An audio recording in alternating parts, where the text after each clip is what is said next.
nama saya Kifan Cerdelia Lestari, NIM 17 10 11 Q3 216. Di sini saya akan menyampaikan materi yang pertama tentang definisi pengembangan profesi guru. Nah, ada yang tahu apa definisi pengembangan profesi guru? Nah, yang definisi pengembangan profesi guru yaitu profesionalisme, berasal dari kata profesi. Artinya itu dalam bidang pekerjaan yang ingin atau ditekuni oleh seseorang yang seperti profesi. Nah, profesi juga dapat diartikan sebagai suatu jabatan atau pekerjaan tertentu yang persyaratannya pengetahuan dan keterampilan, khususnya yang diperoleh dari pendidikan akademis yang intensif. Secara ontologi, istilah profesi berasal dari bahasa Inggris dan bahasa Italia, yaitu yang pertama bahasa Inggris yaitu profession, dan bahasa Italia itu professius, yang artinya mengakui adanya pengakuan, menyatakan mampu atau ahli dalam melakukan sesuatu pekerjaan. Sedangkan secara terminologi, profesi berarti suatu pekerjaan yang mempersyaratkan pendidikan tinggi bagi pelaku, yang ditekankan pada pekerjaan mental. Ada syarat pengetahuan teoris sebagai instrumen untuk melakukan praktis, bukan pekerjaan manual. Nah, di sini jadi ada suatu profesi harus memiliki ada 3 pilar profesi pokok, yaitu pengetahuan, keahlian, dan persiapan akademik. Nah, pengetahuan itu dari keahlian kita, misalnya pendidikan ekonomi. Pengetahuan pendidikan ekonomi itu apa? Keahlian kita itu sebagai seorang guru. Nah, persiapan akademik itu kayak apa sih persiapan akademik kita untuk dipelajari oleh seseorang? Misalnya APP itu persiapan akademik kita supaya menyampaikan sesuatu. Nah, yang kedua itu profesi adalah suatu jabatan atau pekerjaan tertentu. Nah, yang menuntut keahlian tertentu, artinya jabatan atau profesi kita itu tidak bisa dilakukan oleh sembarangan orang. Orang yang tidak berlatih dan tidak dipersiapkan secara khusus untuk melakukan suatu pekerjaan tersebut, melainkan profesi pendidikan dan pelatihan yang disiapkan secara khusus untuk bidang diembangkan. Misalnya mengembangkan guru kita kan perlu dilatih untuk mengembangkan profesi guru ini. Nah, pendidikan guru seperti S1 pendidikan, akata pendidikan yang diperoleh dari pendidikan khusus untuk bidang tersebut. Yang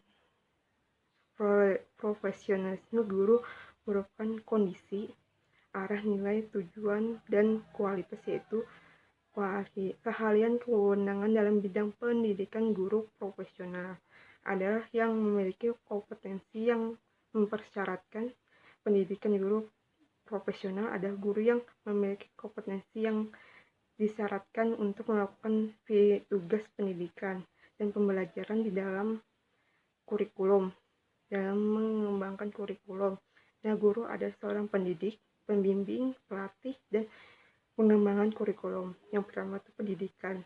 Kita harus mendidik seseorang. Nah, membimbing. Kita seorang profesi guru harus membimbing seseorang untuk menjadikan kita seorang guru juga, melatih dia itu untuk melatih kayak apa caranya mengajar, mengembangkan apa yang mereka melajari dan mengembangkan kurikulum yang ada. Nah, mengembangkan kurikulum yang ada tuh kayak 2017 itu kurikulum. Nah, yang dapat menciptakan kondisi dan suasana belajar. dan kondusif, yaitu suasana belajar menyenangkan, menarik, memberikan rasa. Nah, seorang pendidik itu memberi ruang pada siswa bisa berpikir aktif, kreatif, inovatif, dan mengevaluasikan dan mengkolaborasikan kemampuan siswa tersebut. Sekian dan terima kasih. Di sini akan dilanjutkan oleh Jamrudin. Assalamualaikum warahmatullahi wabarakatuh. Kali ini saya akan menyambung penjelasan yang telah dipaparkan oleh Saudari Ki Pentria Lestari. Jadi, materi yang akan saya sampaikan untuk kali ini, pertama, faktor-faktor yang menyebabkan persoalan yang berkenaan dengan kemampuan dan kompetensi guru. Kedua, penyebab rendahnya profesionalisme guru. Ketiga, asumsi dasar yang melandasi perlunya profesionalisasi dalam pendidikan. Jadi langsung saja ya ke penjelasannya. Dalam menjalankan tugas profesionalnya, seringkali ditemukan persoalan yang berkenaan dalam kemampuan dan kompetensi guru. Persoalan tersebut disebabkan oleh beberapa faktor. Pertama, masih banyak guru yang tidak menekuni profesinya secara utuh. Hal ini disebabkan oleh banyak guru yang bekerja di luar jam kerjanya untuk memenuhi kebutuhan hidup sehari-hari, sehingga waktu untuk membaca dan menulis untuk meningkatkan diri tidak ada. Kedua, belum adanya standar profesional guru sebagaimana tuntutan di negara-negara maju. Ketiga, kemungkinan disebabkan oleh adanya perguruan tinggi swasta sebagai pencetak guru yang lulusannya asal. Jadi, tanpa memperhitungkan outputnya kelak di lapangan, sehingga menyebabkan banyak guru yang tidak patuh terhadap etika profesi keguruan. 4. Kurangnya motivasi guru dalam meningkatkan kualitas diri, karena guru tidak dituntut untuk meneliti sebagaimana yang diberlakukan pada dosen di perguruan tinggi. Ada 5 penyebab rendahnya profesionalisme guru. Pertama, masih banyak guru yang tidak menekuni profesinya secara total. Kedua, rentan dan rendahnya kepatuhan guru terhadap norma dan etika profesi keguruan. Ketiga, pengakuan terhadap ilmu pendidikan dan keguruan masih setengah hati dari pengambilan kebijakan dan pihak-pihak terlibat. Hal ini terbukti dari masih belum mantapnya kelembagaan pencetak tenaga keguruan dan kependidikan. Keempat, masih belum semestinya perbedaan pendapat tentang proporsi materi ajar yang diberikan kepada calon guru. Kelima, masih belum berfungsi PGRI sebagai organisasi profesi yang berupaya secara maksimal meningkatkan profesionalisme anggotanya. Ada 6 asumsi dasar yang melandasi perlunya profesionalisasi dalam pendidikan, yaitu pertama, subjek pendidikan adalah manusia yang memiliki kemauan, pengetahuan, emosi, dan perasaan, dan dapat dikembangkan sesuai dengan potensinya. Kedua, pendidikan dilaksanakan secara internasional, yakni secara sadar bertujuan, maka pendidikan menjadi normatif yang diikat oleh norma-norma dan nilai-nilai yang baik secara universal, nasional maupun lokal, yang merupakan acuan para pendidik, peserta didik, dan pengelola pendidikan. Ketiga, teori-teori pendidikan merupakan jawaban kerangka hipotesis dalam menjawab permasalahan pendidikan. Keempat, pendidikan bertolak dari asumsi pokok tentang manusia, yakni manusia mempunyai potensi yang baik untuk berkembang. Oleh karenanya, pendidikan adalah usaha mengembangkan potensi unggul tersebut.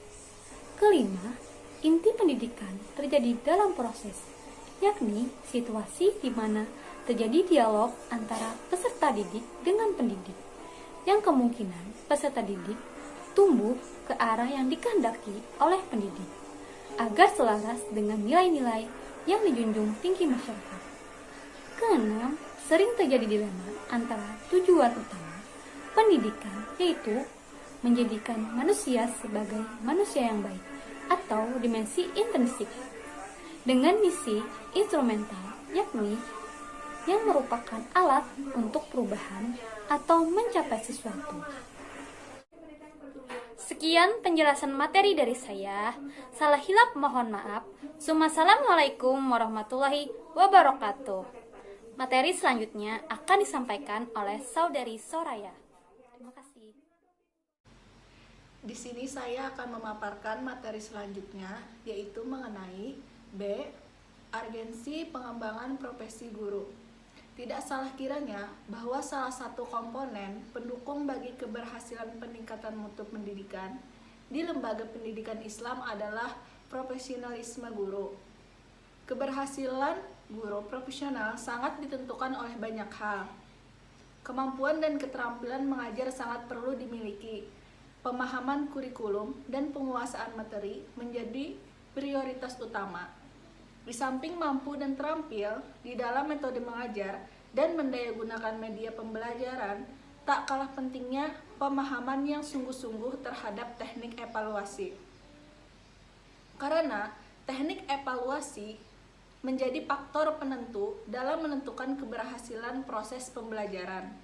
Sebagai tenaga profesional, pekerjaan guru harus dilandasi oleh sejumlah prinsip yang menurut Undang-Undang Nomor 14 Tahun 2005 Pasal 7 meliputi A. Memiliki bakat, minat, panggilan jiwa, dan idealisme.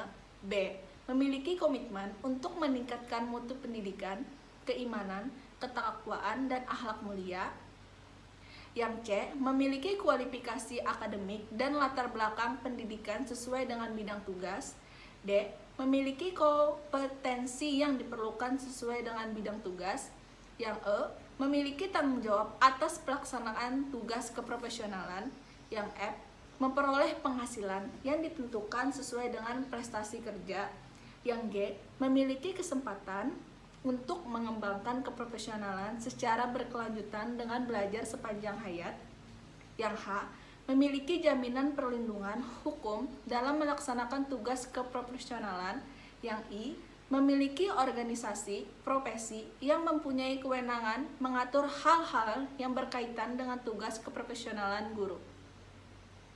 Jika merujuk pada undang-undang di atas, maka untuk menjadi guru profesional, seseorang harus memiliki kualifikasi akademik, kompetensi, sertifikat pendidik, sehat jasmani dan rohani, serta memiliki kemampuan untuk mewujudkan tujuan pendidikan nasional. Ada 4 kompetensi yang harus dimiliki guru profesional, yaitu yang pertama, kompetensi pedagogik, artinya kemampuan mengelola pembelajaran. Yang kedua, kompetensi kepribadian, kepribadian yang mantap, berakhlak mulia, arif dan berwibawa, serta menjadi teladan peserta didik. Yang ketiga, kompetensi profesional, kemampuan penguasaan materi pembelajaran secara luas dan mendalam. Yang keempat, kompetensi sosial, kemampuan guru untuk berkomunikasi dan berinteraksi secara efektif dan efisien dengan peserta didik, sesama guru, orang tua wali, atau wali peserta didik dan masyarakat sekitar. Seorang guru harus menerima tanggung jawab mendidik sebagai pengabdian yang bernilai ibadah, bukan sekedar guru pencari nafkah. Jabatan guru tidaklah sama dengan jabatan lainnya. Guru mendapatkan amanah untuk mendidik dan mengajar generasi penerus bangsa. Di tangan gurulah ada tanggung jawab masa depan generasi bangsa, sehingga ia harus mempunyai sifat-sifat terpuji dan interpersonal yang kuat. Harus bisa bergaul dengan baik, sehingga bisa muncul suasana ramah lingkungan dan bersahabat. Mempunyai pola kehidupan yang jelas dan istiqomah, serta prinsip hidup yang senantiasa merujuk pada aspek akhlakul karimah, seperti kejujuran, bersih lahir batin, teratur, rapi, dan berpola pikir sistematis, serta melaksanakan kebiasaan hidup yang terencana. Ini semua merupakan sosok dan profil guru yang layak diteladani para muridnya. Tak kalah pentingnya, guru juga harus senantiasa berjuang dalam mengembangkan kualitas dirinya sesuai dengan kapasitas dan profesinya sebagai guru teladan. Ia juga harus senantiasa mengikuti perkembangan zaman dengan selalu membina ilmu pengetahuan melalui berbagai cara agar suatu saat nanti informasi yang diperoleh itu bisa dipergunakan sebagai bekal untuk mengasah kecakapan dasar guna mensukseskan program pembelajarannya.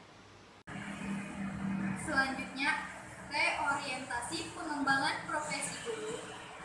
Dalam telaah hasil penelitian tentang efektivitas keberhasilan guru dalam menjalankan tugas kependidikan guru, Medley menemukan beberapa asumsi keberhasilan guru yang pada gilirannya dijadikan titik tolak dan pengembangannya, yaitu pertama, asumsi sukses guru tergantung pada kepribadiannya. Kedua, asumsi guru tergantung pada penguasaan metode. Ketiga, asumsi guru tergantung pada frekuensi dan intensitas aktivitas guru dengan siswa. Dan keempat, asumsi bahwa apapun dasar dan alasannya, penampilan guru yang terpenting sebagai tanda memiliki wawasan. Ada indikator menguasai materi, ada indikator menguasai strategi belajar mengajar, dan lain sebagainya. Asumsi yang keempat ini memang lebih komprehensif sehingga dijadikan titik tolak dalam pengembangan guru yang biasanya disebut dengan pendidikan tenaga kependidikan berbasis kompetensi. Dalam konteks pengembangan guru di masa depan diperlukan secara cermat terhadap fenomena sosial dan kultural yang sedang aktual pada masa sekarang yang notabene juga merupakan bagian dari proses dan produk pendidikan. Mengingat pada saat ini banyak orang yang cerdas, terampil, pintar, kreatif, produktif, dan profesional, tetapi tidak dibarengi dengan kekokohan akidah dan kedalaman spiritual serta keunggulan akhlak. Implikasi lebih jauh adalah munculnya gaya hidup yang cenderung bersikap sekuler, materialistik, rasionalistik, hedonistik, yaitu manusia yang cerdas intelektualitasnya dan terampil fisiknya, namun kurang memiliki kecerdasan emosional. Akibat dari demikian, banyak sekali para remaja yang terlibat dalam tawuran, tindakan kriminal, pencurian, penyalahgunaan obat-obat terlarang, pemerkosaan, dan sebagainya. Timbulnya fenomena tersebut memang tidak arif jika hanya semata-mata dikembalikan pada proses dan produk pendidik kita. Namun demikian, sistem pendidikan kita yang keliru merupakan bagian dari independent variables yang ikut memiliki kontribusi terhadap munculnya fenomena tersebut. Sistem pendidikan kita juga lebih menekankan peningkatan kualitas individu secara optimal dan mampu berkompetensi dengan yang lain. Karena itulah diperlukan reorientasi pengembangan guru yang bertolak dari fenomena di atas dan filsafat pendidikan Islam yang komitmen pada pelestarian nilai-nilai insani dan ilahi yang dibarengi dengan sikap dinamis, kritis, progresif, terbuka, bahkan bersikap proaktif dan antisipatif, tetapi juga menggemborkan nilai-nilai kooperatif dan kolaboratif, toleran, serta komitmen pada hak dan kewajiban asasi manusia. Dalam rangka reorientasi tersebut, maka dibutuhkan model pengembangan profesionalisme guru pendidikan Islam sebagai salah satu alternatif yang dapat dilakukan secara berkesinambungan. Model pengembangan profesi guru meliputi pertama, pre-service education and training, yaitu pembinaan ini secara formal dilakukan pada lembaga pendidikan tenaga kependidikan yang memfokuskan pada penyiapan kebutuhan guru di lembaga-lembaga pendidikan Islam.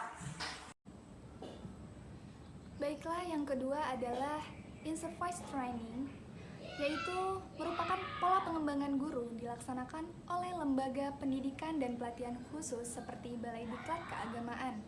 Lembaga ini dimaksudkan untuk mengupgrade tenaga kerja kependidikan Islam di bawah pembinaan Departemen Agama Republik Indonesia. Nah, guru ini memiliki wadah pembinaan profesional melalui organisasi yang dikenal dengan Musyawarah Guru Mata Pelajaran, yang biasa disingkat sebagai MGMP. Salah satu tujuannya adalah untuk membantu guru memperoleh informasi teknis edukatif yang berkaitan dengan kegiatan keilmuan, perkembangan iptek, pelaksanaan kurikulum, metodologi, dan sistem evaluasi sesuai dengan mata pelajaran yang diampunya. Kemudian yang ketiga adalah on the job training, merupakan proses pembinaan guru yang diprogramkan atau dilaksanakan secara langsung oleh pimpinan lembaga pendidikan Islam di mana guru itu bekerja. Di sini ada pengarahan dari pimpinan lembaga pendidikan tentang berbagai kebijakan pendidikan. Dalam pola pembinaan ini, pemerintah telah berupaya untuk meningkatkan profesionalisme guru, diantaranya meningkatkan kualifikasi dan persyaratan jenjang pendidikan yang lebih tinggi bagi tenaga pengajar, mulai tingkat persekolahan sampai perguruan tinggi. Yang selanjutnya adalah dari hasil presentasi kami dapat diambil kesimpulan profesi adalah suatu jabatan atau pekerjaan yang menuntut keahlian tertentu melalui proses pendidikan dan pelatihan yang disiapkan secara khusus untuk bidang yang diembannya. Profesionalis guru merupakan kondisi, arah, nilai, tujuan, dan kualitas suatu keahlian dan kewenangan dalam bidang pendidikan. Guru profesional adalah guru yang memiliki kompetensi yang dipersyaratkan untuk melakukan tugas pendidikan dan pembelajaran. Kemudian guru adalah seorang pendidik, pembimbing, pelatih, dan pengembang kurikulum yang dapat menciptakan kondisi dan suasana belajar dan kondusif, yaitu suasana belajar yang menyenangkan, yang menarik, kemudian memberi rasa aman, memberi ruang pada siswa untuk berpikir aktif, kreatif, dan inovatif dalam mengeksplorasi dan mengelaborasikan kemampuan mereka.